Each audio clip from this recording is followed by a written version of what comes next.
दोस्तों स्वागत है आपका मेरे YouTube चैनल इंग्लिश बाबू पर।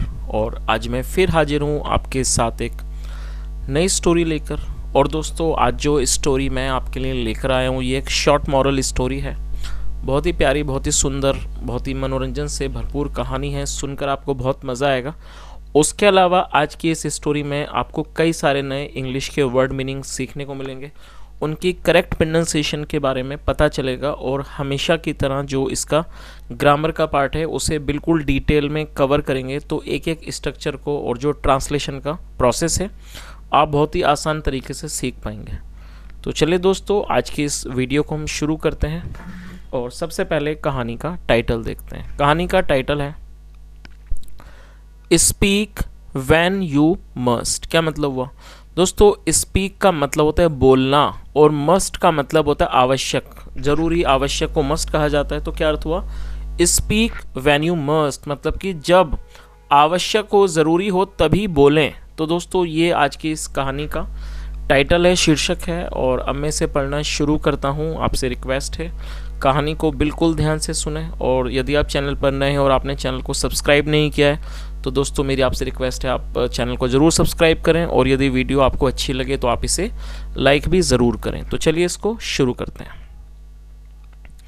आ fisherman lived in a village. क्या मतलब हुआ दोस्तों? ये जो वाक्य है ये पास्ट इंडेफिनिट का अफर्मेटिव वाक्य है। और जब हम पास्ट इंडेफिनिट में कोई भी अफर्मेटिव का वाक्य बनाते हैं तो वहाँ सब्जेक्ट के बाद वर्ब की सेकंड फॉर्म का यूज़ किया जाता है। लिव का मतलब होता है रहना, किसी स्थान पर निवास करना, सेकंड फॉर्म में लिव्ड।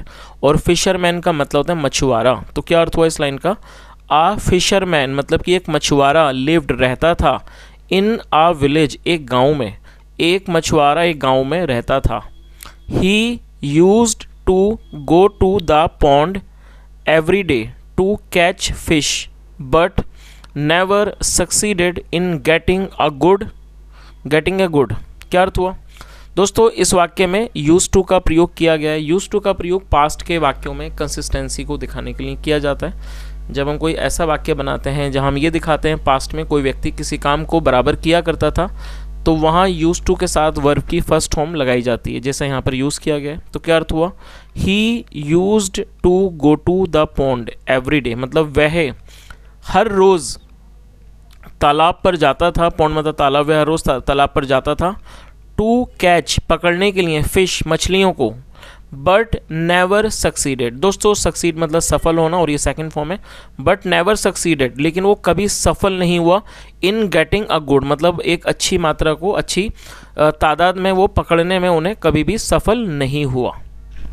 आगे देखिए। A lot of monkeys also lived on the trees that grew around the pond। क्या अर्थ हुआ? A lot of monkeys, a lot of monkeys जो थे मतलब कि बहुत सारे बंदर। also lived मतलब कि वो भी रहते थे। कहाँ रहते थे? on the trees पेड़ों पर। that grew जो कि उगे हुए थे। कहाँ लगे हुए थे? उगे हुए थे around the pond तालाब के आसपास। तो इस पूरी लाइन का क्या अर्थ हुआ कि तालाब के आसपास जो पेड़ लगे हुए थे उस पर बहुत सारे बंदर भी रहते थे। They used to be sorry for the fisherman.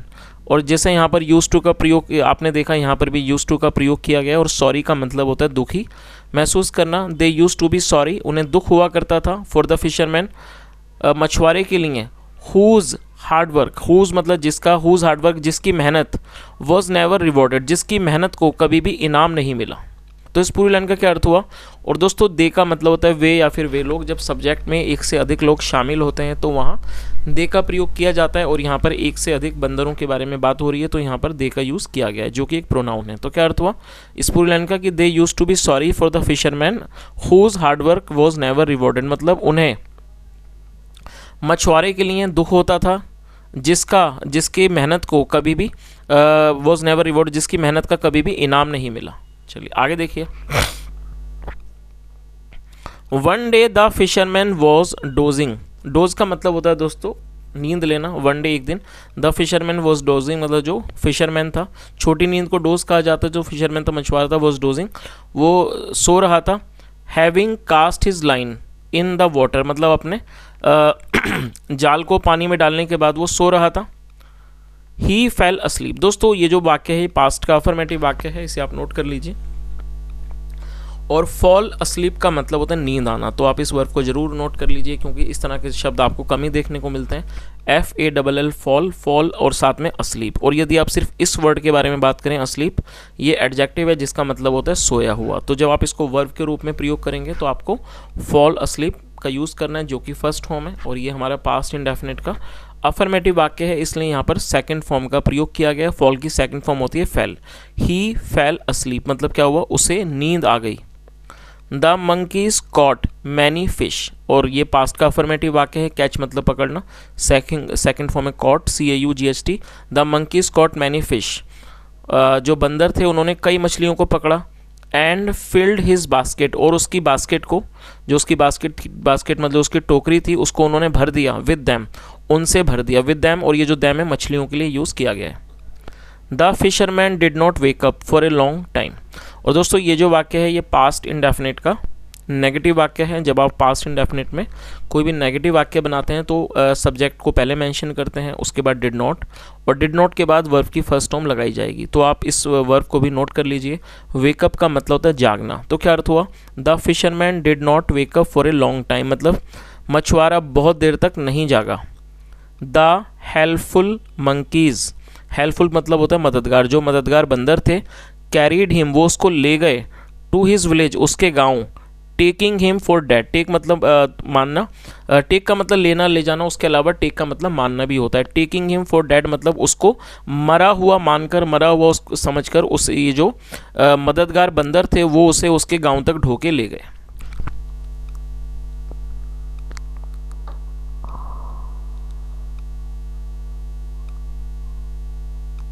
और दोस्तों यहाँ पर आप इस छोटे से चित्र को भी देख सकते हैं कि ये बंदर वगैरह यहाँ पर हैं, और ये जो व्यक्ति है वो यहाँ पर उसने अपना मछली का जो कांटा है वो डाला हुआ है। चलिए आगे देखिए।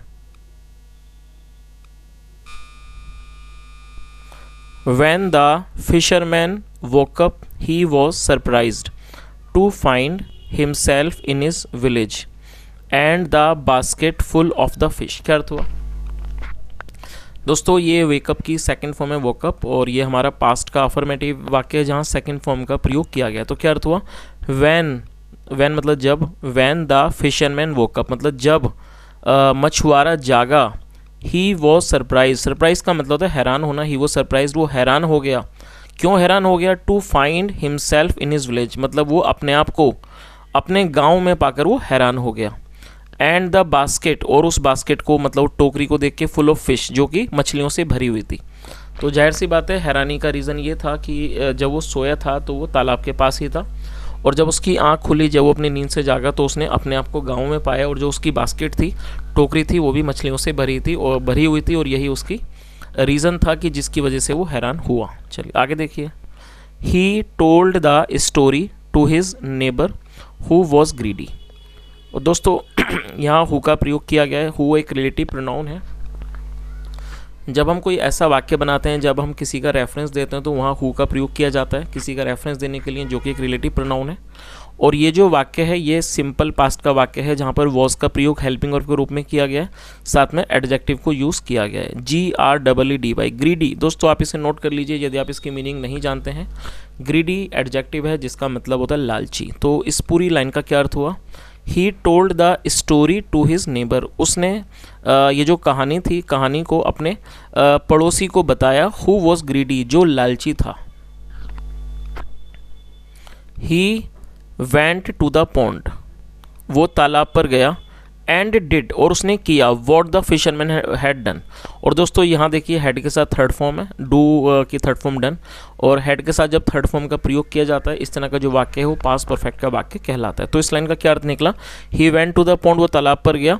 And did what the fisherman had done, उसने वही किया जो मछुआरे ने किया था। और मछुआरे ने क्या था ये चीज़ आपको जानते हैं। जो मछुआरा था वो मतलब कि सो गया था वहाँ जाने के बाद। आगे देखिए। The monkeys helped him out also. Help out का मतलब किसी की मदद करना। जो बंदर थे उन्होंने उसकी भी मदद की। When they were carrying the neighbour, carry का मतलब होता है लेना, ढोकर ले जाना। और वैन और दे का मतलब वे लोग, when they were carrying the neighbour मतलब जब वो पड़ोसी को ढोकर ले जा रहे थे। Who was acting to be asleep, जो कि एक्टिंग कर रहा था, मतलब कि जो कि नाटक कर रहा था, एक्ट मतलब नाटक, जो कि नाटक कर रहा था, टू बी अस्लीप सोया हुआ होने का नाटक कर रहा था। द मैन कोशंड, कोशन का मतलब होता है किसी को सावधान करना, सतर्क करना। The man cautioned at a dangerous turn, तो उस आदमी ने क्या करा, उसने सतर्क कर दिया, बंदरों को सतर्क किया, आगाह किया। एट ए डेंजरस टर्न मतलब जब एक खतरनाक मोड़ आया तो वहाँ पर उसने उन बंदरों को सतर्क किया। क्या कहा उसने, फूल मंकीज मतलब कि मूर्ख बंदरों, बी केयरफुल, सावधान रहो। चलिए, और दोस्तों कहानी में हमने देखा कि जो बंदर थे वो भी उसे मतलब कि सोया हुआ या उसको मरा हुआ मान रहे थे। आगे देखिए, द मंकीज थॉट, और ये थिंक की सेकंड फॉर्म है, थिंक मतलब सोचना, second form thought. The monkeys thought, बंदरों ने सोचा, दैट की a dead man can only speak when he becomes a ghost. तो जो बंदर थे उन्होंने क्या सोचा कि that a dead man can only speak, कि एक मरा हुआ आदमी तभी बोल सकता है when he becomes a ghost, जब वो एक भूत बन जाता है। और दोस्तों यहाँ बिकम्स का यूज़ इसलिए किया गया है क्योंकि ये प्रेजेंट इंडेफिनिट का अफर्मेटिव वाक्य है, और आप इस चीज़ को नोट कर लीजिए। जब हम प्रेजेंट इंडेफिनिट में कोई भी अफर्मेटिव का वाक्य बनाएंगे और यदि हमारा सब्जेक्ट ही, शी, इट या सिंगुलर नाउन होगा तब हमें फिफ्थ फॉर्म का यूज़ करना होता है। तो ये बिकम की फिफ्थ फॉर्म है, बिकम्स। तो इस पूरी लाइन का क्या अर्थ निकला कि जो बंदर थे उन्होंने सच सोचा, उन्हें लगा कि एक मरा हुआ आदमी तभी बोल सकता है जब वो भूत बन जाता है। The monkeys dropped him, drop का मतलब छोड़ना, सेकंड फॉर्म ये ड्रॉप्ड, नोट कर लीजिए, DROPPED। The monkeys dropped him, बंदरों ने उसे छोड़ दिया। एंड रैन अवे, और वो दौड़ गए। द मैन डाइड, और जो आदमी था वो मर गया। चलिए दोस्तों, अब इस कहानी का मॉरल एक बार देख लीजिए, क्या मॉरल है। इट इज़ ऑलवेज वाइज, ये हमेशा वाइज मतलब कि समझदारी होती है, अच्छा होता है। टू स्पीक, बोलना, ओनली सिर्फ तभी, वैन वन मस्ट, जब उस चीज़ की आवश्यकता हो। तो दोस्तों जैसा इस कहानी के अंदर हमने देखा, और जो कहानी का जो टाइटल था या फिर जो कहानी का मॉरल था, बहुत ही सार्थक और बहुत ही अच्छी एक तरह से मॉरल देने वाला ये कहानी है, क्योंकि इसमें हमें बताया गया है कि किसी भी व्यक्ति को जब भी बोलना चाहिए जब उसकी आवश्यकता हो, बिना आवश्यकता के या बिना ज़रूरत के बोलना भी ठीक नहीं होता है। So friends, it was today's story. I hope you enjoyed the session, and if you really learned something new and if you really want to appreciate my hard work, then it's my request, do like this video and subscribe the channel, because you know I have seen most of the time you guys watch the video, you enjoy watching my videos, because you know when I just go and just check the details, then I come to know that you guys are enjoying and watching the videos, but most of you guys just do not subscribe the channel. I don't know what's the reason, but guys, let me tell you, if you just subscribe my channel, it will help me to grow. So if you are learning and if you really want that I should also get some benefit, then it's my request, it's my humble request, that do subscribe my channel so that I can also grow with you guys, because you are learning something from me. So it's my request that you should also help me. Please subscribe this channel and try to share this with your friends, and share this video and my channel with those people who want to learn English. And apart from this, if you have any query or if you have any doubt, you can ask me in the comment section. And if you have any type of any type of suggestion or any advice to give me, you can just write that in the comment section. And whenever you send me any type of suggestion or any advice, I always try to implement that if it is feasible, because you are the one who guide me, because I make this content only for you guys. So I want that I should make the content which can be helpful for you, and I should make the content which you want, right? So that is the reason I'm asking you that if you want to give me any suggestion or any advice, you are most welcome. You can do that in the comment section, and I will try to implement those advice. And apart from this, guys, if you want to say anything about this story, you are most welcome. You can write it in the comment section. Thank you so much for listening. Have a nice day and bye.